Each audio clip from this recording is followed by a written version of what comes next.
अस्सलामुअलैकुम, आप देख रहे हैं के न्यूज HD। मैं हूं हारिस अली शाह गिलानी। चलते हैं आज की अहम खबरों की तरफ।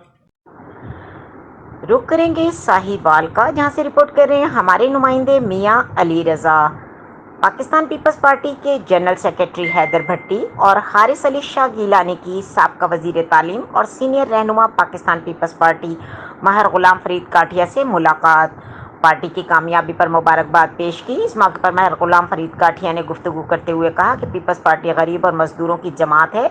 गरीब और मजदूर तबके के लिए मेरे घर, मेरे दफ्तर के दरवाजे हमेशा खुले हैं। मजीद इस मौके पर साहिवाल पीपल्स पार्टी के हवाले से अहम उमूर पर गुफ्तगू की गई। मजीद इस मौके पर अली फरीद काठिया, मियां आमिर, गुलफाम हैदर कुरैशी, मोहसिन मजीद, नईम मिन्हास और दीगर सहाफ़ियों और जियालों ने शिरकत की। मजीद खबरों और अपडेट्स के लिए हमारे साथ रहिएगा। तब तक के लिए अपना ख्याल रखिएगा। अल्लाह हाफिज।